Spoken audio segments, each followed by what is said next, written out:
The killings of two men at a Spanaway trailer were carefully planned out. This was a brutal crime where the defendant beat both of the victims to death with a steel pipe. Cairo 7 is asking if this could become a death penalty case. Cairo 7's Kevin McCarty started asking that question after looking over the gruesome details of that suspect's arrest. Now, in case you missed Kevin's report at 5 o'clock, he's also looking into the motive behind the murders. Both victims were found dead in a trailer in Spanaway. Kevin is covering the suspect's first court appearance from Tacoma. Kevin?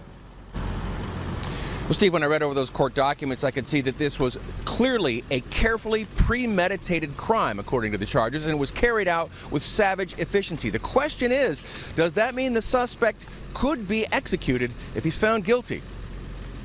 According to the charges, the murders of two men in a Spanaway trailer on Sunday were gruesome and savage. 40-year-old Richard Atkisson is accused of carefully planning those killings, then beating the men to death with a steel pipe.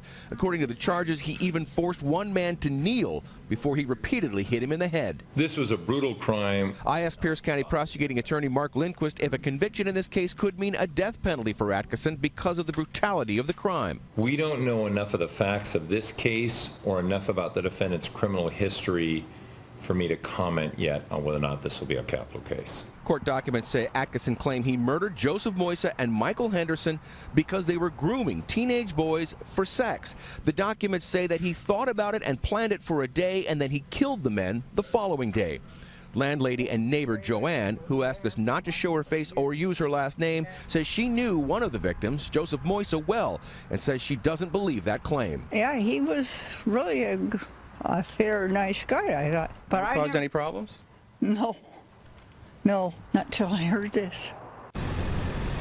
Joseph Moisa was a level 1 sex offender for crimes he committed out of California, but investigators here in Pierce County say they don't know of any violations or any crimes that he's committed since he moved here to Washington State. And the question is, of course, whether or not Atkisson would face the death penalty or ever be executed if he was convicted. Well, right now, Governor Jay Inslee has said he will not sign any death warrants while he's in office. So certainly if Atkisson was convicted and put on death row, he wouldn't be executed as long as Inslee is governor. Right now, Atkisson is here in the Pierce County Jail on a 72-hour hold. Murder charges are expected later this week. He's also being held on a fugitive warrant out of California. That's related to that rape conviction from the mid-1990s. He served 23 years, or was sentenced to 23 years, served 12.